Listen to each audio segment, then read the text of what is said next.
Hello everyone, I welcome you all to the platform of Infinity Learn. My name is Shubhajit and today we are here with a very short session, a very short explanation on a topic which is related to the chapter gravitation, that is Kepler's law. Okay, so Kepler's law के basic 3 law होते हैं. Kepler's ने कहा था कि basically ये जो laws होते हैं ये आपके प्लैनेट्स कैसे मोशन करते हैं उनके बारे में ये आपको इंफॉर्मेशन देती है कि what are the movement of the planet, कैसे कैसे करके वो मूवमेंट होती है, क्या क्या चीजें होती हैं. This laws gives you the idea about that movement of the planet. Planets के बारे में आपको बताती है कि किस तरह से वो मोशन करती है, क्या क्या चीजें होती हैं. ठीक है, that is what it is the Kepler's law is all about. Fine, so let us go with the Kepler's law everyone, है ना. So total there are 3 Kepler's law and this is Jonas Kepler was a 16th century astronomer. ठीक है, इन्होंने 3 laws को दिया था. Basically ये जो 3 लॉ है ये गवर्न करती है मोशन ऑफ प्लैनेट्स को. प्लैनेट्स के बारे में ये तीनों लॉ है. ठीक है, और ये आपको famously known has the Kepler's law of planetary motion. ठीक है, प्लैनेट्स कैसे मोशन करती हैं, हाउ ही हैज ऑब्जर्व्ड, वो सारी चीजों के ऊपर बात की गई. So basically there are 3 different laws, है ना. Kepler's first law, second law, third law. Now let us move forward. आइए, when we talk about the Kepler's first law, this is very pretty simple. बहुत ज्यादा simple चीज है ये. क्या बोला जाता है कि इस चीज को समझने के लिए यू हैव टू, जैसे हमें पता है ना कि शेप का नाम आपको जानना बहुत ज्यादा जरूरी है. शेप का नाम, जैसे फॉर एन एग्जांपल सर्कल आपको गोल होता है, then we have square, then we have a rectangle, then we have a triangle. उसी तरह देयर इज अ शेप, है ना. That shape name is ellipse. अब ये जो एलिप्स होती है ये किस तरह की शेप होती है, let me make you that explanation for you. ठीक है, कि एलिप्स जो होती है वो किस तरह की शेप होती है. टू नोन एलिप्स, है ना, अगर आपको एलिप्स के बारे में थोड़ा बहुत भी इंफॉर्मेशन जाननी है कि वो शेप कैसी होती है या फिर देखना है रियल लाइफ में, यू हैव सीन एग. ठीक है, एग देखा होगा, तो एग के शेप की होती है वो, इट इज लाइक दिस. ठीक है, so this is ellipse. When we talk about the ellipse, यहां पे जैसे सर्कल में सेंटर्स होते हैं, एलिप्स में भी सेंटर होते हैं. ठीक है, so where the centre is, सबसे पहले इनका जो सेंटर होता है at the inside by this. Why there are 2 centers of this, है ना. अब सेंटर्स मैं बोल रहा हूं ताकि मैं एक जनरल लैंग्वेज यूज कर रहा हूं ताकि मैं आपको समझा सकूं. These are called as the focus. These are called as the focus of this particular shapes. इसमें ये बोला जाता है कि this is a curve. ठीक है, तो ये कर्व का ये फोकस है. That is what it is there. Fine. So let us consider that this is focus 1 and this is focus 2, है ना, जिसे हम फोकी भी कहते हैं, जिसे हम फोकी भी कहते हैं in the terms of plural, है ना, इंग्लिश के टर्म्स में.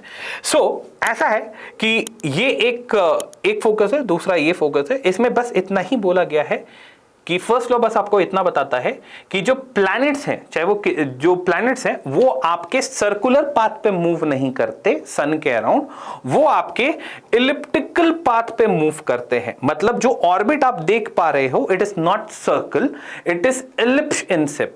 ठीक है, इलिप्स का शेप है ये. ठीक है, और इसमें क्या बोला जाता है कि ये जब ये मूव करते हैं तो क्योंकि मैंने आपको बताया there are 2 different focus of this shape ellipse, है ना. सो सन जो है वो ऐसा मान के चल रहे हैं कि जो सन है वो किसी ना किसी एक फोकस में रहेगा और उसी के अराउंड जो है प्लैनेट आपका रिवॉल्व करती है इन दी ऑर्बिट, और वो जो ऑर्बिट है वो आपके इलिप्स शेप में होता है. That is a very pretty simple first Kepler's law. बस इतना ही है Kepler's लॉ, इससे ज्यादा कुछ भी नहीं है. फर्स्ट लॉ तो इतना ही है. ठीक है, let us go to the second law, Kepler's second law everyone. Kepler's जो सेकंड लॉ है, इट इज लिटिल बिट, मैं आपको कुछ चीजें दिखा, ये आपके स्टेट्समेंट लिखे हुए हैं, इट इज समराइज्ड थिंग, लेकिन मैं आपको फिगर दिखाना चाहता हूं and I want to tell you something. For an example, as हम लोगों ने फर्स्ट लॉ से जाना कि जो प्लैनेट्स होते हैं वो आपके इलिप्स शेप में घूमते हैं. So I have made that ellipse orbit. ठीक है, और ये जो है येलो कलर की, दैट्स इट सन. ठीक है, और मैं ऐसा मान के चल रहा हूं कि this is an planet, that is P, है ना. और ये प्लैनेट को पॉइंट ऐसा मान के चलते हैं कि this planet it as point A. ठीक है, और इस प्लैनेट को पॉइंट A से पॉइंट B के लिए, पॉइंट B में आने के लिए टाइम T लगा. एक टाइम लगा होगा प्लैनेट इस प्लैनेट को, ठीक है, प्लैनेट P को, या फिर ऐसा मान लेते हैं दिस इज अर्थ. ठीक है, ये प्लैनेट अर्थ है, ये कोई भी प्लैनेट के हिसाब से प्लैनेट की तरफ से होता है. ये जो अर्थ है ये आपके पॉइंट A पे था, पॉइंट A से पॉइंट B पे आया तो उसे टाइम लगा T. ठीक है, अब ये T टाइम कुछ भी हो सकता है, यू कैन से एनीथिंग, 2 3 4 5 6 कुछ भी. ठीक है, मान लेते हैं T टाइम में पोजीशन चेंज हुई अर्थ की A से B पे आया. That is one consideration. आप उसका नोट्स बनाओगे, आप उसके वैल्यूज को लिखोगे।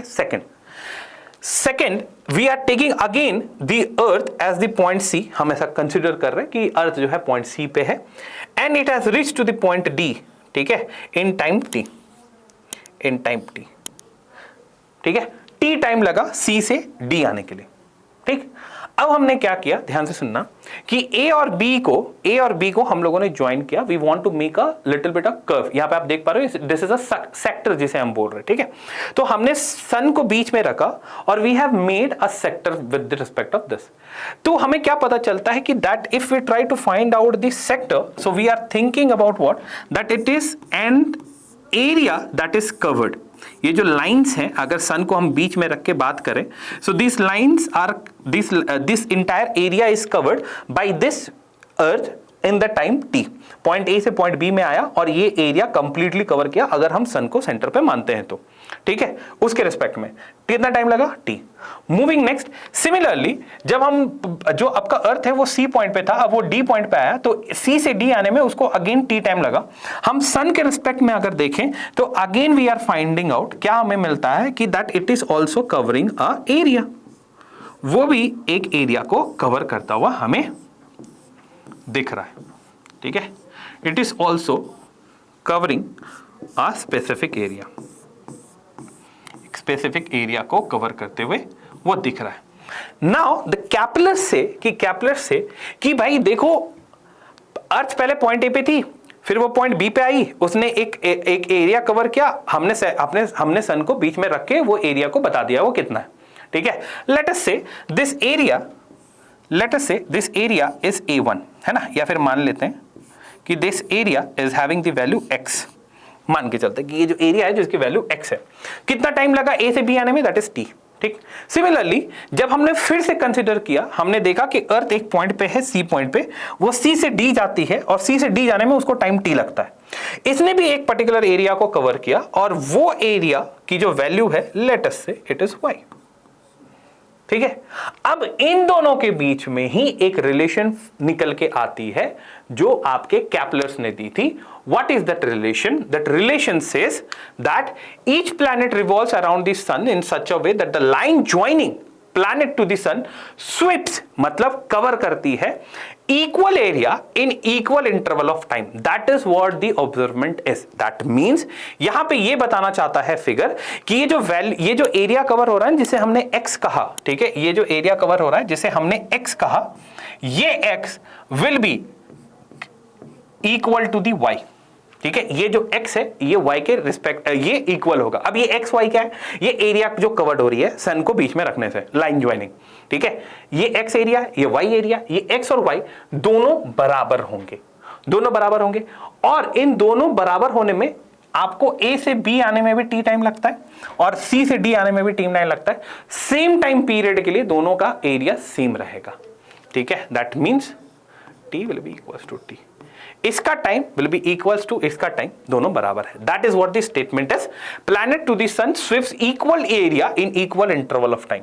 अगर टाइम इंटरवल को आप सेम कर दो, जो कि आपको फिगर में दिख रहा है यहाँ पे, t एंड t दोनों के समय सेम है, दोनों के टाइम सेम है, दोनों के टाइम सेम होने के बाद भी जो एरिया कवर कर रही है सन को बीच में रखने से, लाइन ज्वाइनिंग करने पे, तो आपका वो एरिया भी सेम आ रहा है, that is x equals to y।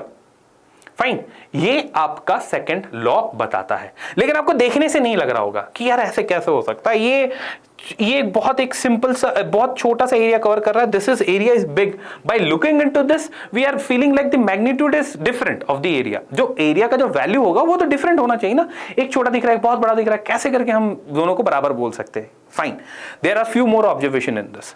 आगे क्या बोला जाता है, it means that the planet move faster, जो प्लैनेट है वो फास्ट मूव करती है when they are closer to the sun, ठीक है। जब वो पूरा फास्ट मूव करती है जब वो सन के क्लोज में रहती है, मतलब the planet which are nearby the sun, है ना, they move very faster, which means like planet like Mercury, planet like Venus, planet like Earth, planet like Mars, उनकी जो स्पीड होगी वो ज्यादा होगी with respect to the planet like Neptune, Uranus, ठीक है, जुपिटर, उनके रेस्पेक्ट में इन सारे प्लैनेट्स की जो स्पीड होगी रोटेशन की, ठीक है, वो ज्यादा होगी। दैट मींस जो आउटसाइड प्लैनेट है, जो मार्स के बाद के जितने प्लैनेट्स है, they are having slower movement on the ellipse. उनकी जो मूवमेंट है वो स्लो होगी, ठीक है। That is what it is the first observation is. Second, a planet does not move with a constant speed around the sun. बोल दिया गया है कि जब वो सन के सामने होगा, सन के अराउंड होगा, तो वो कांस्टेंट स्पीड में मूव नहीं कर सकता, ठीक है। There will be a fluctuation of the speed. The speed is greater when the planet is near the sun and lesser when the planet are far away from the sun. ये आपको बोला गया कि अगर मैं अर्थ की ही बात करूं, अगर वो सन के सामने से गुजर रहा है तो इसकी स्पीड ज्यादा होगी, पर अगर मैं उसी अर्थ को दूर से कहीं मेजरमेंट करूं तो इसकी सी से लेकर डी तक जाने की जो स्पीड है वो स्लो होगी। पर जो टाइम इंटरवल पे इन्होंने एरिया कवर किया है, सेम टाइम इंटरवल है, टी, 2-2 सेकंड पे मान लो, 2-2 सेकंड पे इन्होंने जो भी टाइम इंटरवल कवर किया, हालांकि 2 सेकंड बहुत कम होते हैं लेकिन मान लेते हैं, ठीक है, 2-2 सेकंड पे जो भी आपका टाइम इंटरवल, जो भी एरिया कवर किया होगा वो एक दूसरे के बराबर होगा। x will be equals to y, that is what it is Kepler's second law is saying, है ना, ठीक है, that is what it is that. चलो, so this is all about the Kepler's law, this is the statement that you can write in the Kepler's second law. अब हम लोग बात करते हैं कैपलस थर्ड लॉ, जिसको लगभग किसी को कुछ समझ में नहीं आता कि ये क्या होता है, लेकिन समझ लेते हैं। कैपलस थर्ड लॉ बेसिकली आपको बताता है कि बेसिकली आपको ये बताता है कि it is the mean distance first of all, है ना, सन के रेस्पेक्ट में ये बात हो रही है, सब कुछ सन के रेस्पेक्ट में हो रहा है यहाँ पे, ठीक है। तो इसमें बोला जाता है कि मान लेते हैं कि मैं अर्थ की बात कर रहा हूं, ठीक है, तो सन से अर्थ की जो दूरी होती है, ठीक है, जिसे हम मीन डिस्टेंस कहते हैं, ऑन एन एवरेज डिस्टेंस किसे कहते हैं, मीन डिस्टेंस का क्यूब होगा, ठीक है, क्यूब होगा किसका, प्लैनेट का, कहां से, सन से, वो डायरेक्टली प्रोपोर्शनल होगा, उसके डायरेक्टली प्रोपोर्शनल होगा टाइम के उसका स्क्वायर में, कब, जब वो उसके अराउंड मूव करता है, मतलब वो जो कंप्लीट रिवोल्यूशन होती है ना, कंप्लीट जो टाइम पीरियड लगता है, ठीक है, वो उसके स्क्वायर के टर्म्स में होगा, किसके रिस्पेक्ट में, distance between the planet and the sun, उसका मीन डिस्टेंस के रिस्पेक्ट, उसके क्यूब के डिस्टेंस के रिस्पेक्ट में। So this is the distance cube के रिस्पेक्ट में, है ना, will be directly proportional to the square of the time period, that is the square of the time period. और ये डायरेक्टली प्रोपोर्शनल होता है तो r³/t² विल बी कांस्टेंट। बहुत सारे क्वेश्चंस आते हैं with respect to different planet. बोला जाता है कि अगर एक प्लैनेट का जो डिस्टेंस है सन से वो इतना है, और दूसरे x है, और दूसरे प्लैनेट का जो डिस्टेंस है सन से वो आपका y है, और x जो है वो आपका a टाइम पीरियड लेता है और y जो है वो आपका b टाइम पीरियड लेती है, तो फिर आप मुझे एक बात बता दो, फिर आपको ये पूछा जाएगा कि उसका ये, या तो ये बता दो कि वो कितना टाइम पीरियड लेगी, या फिर पूछा जाएगा कि उसका कितना डिस्टेंस है, बस इसी के रिस्पेक्ट में आती है। सो दिस r3/r2, है ना। अब इसको कैसे सॉल्व करते हैं, तो it is a very simple, since it is a constant, तो हम ऐसा मान के चलते हैं कि जो डिस्टेंस होगा सन से पहले प्लैनेट का, उसका स्क्वायर डिवाइडेड बाय जो टाइम पीरियड लगेगा उस प्लैनेट को सन से गुजरने, रिवॉल्व करने में, सॉरी ये क्यूब होगा, स्क्वायर नहीं, सॉरी, ठीक है, इसका cube divided by square will be equals to जो दूसरा प्लैनेट है उसका cube divided by time period का square, that is what it is. इसी तरह आप उसको सॉल्व करते हुए आगे बढ़ जाते हो, ठीक है। सो r is the mean distance of the planet, एक प्लैनेट, कोई भी प्लैनेट, फ्रॉम द सन, सन के रिस्पेक्ट में वो बात हो रही है, ठीक है, and the time period of the planet around the sun, पूरा रिवॉल्व करने में कितना समय लगता है। फॉर एन एग्जांपल, अगर अर्थ की बात करें तो यहाँ पे जो टाइम पीरियड होगा दैट विल बी 1 ईयर, ठीक है, 1 ईयर की बात होगी, हो सकता है वो टाइम पीरियड आपको डेज के फॉर्म में दे, ठीक है, तो 365 डेज हो जाएंगे, बस वही है, ठीक है। चलिए, so this is all about the Kepler's third law everyone, and I hope you have understood what are the Kepler's law, और ये Kepler's law आपको क्या समझाने की कोशिश कर रहे हैं। I have tried my best to make you explain the things, है ना। I hope you have understood the things. So this is all for the today everyone. Thank you everyone for joining the session, and we will be meeting in the next very short explanation of the topics. Till then, thank you everyone for joining. Bye, take care.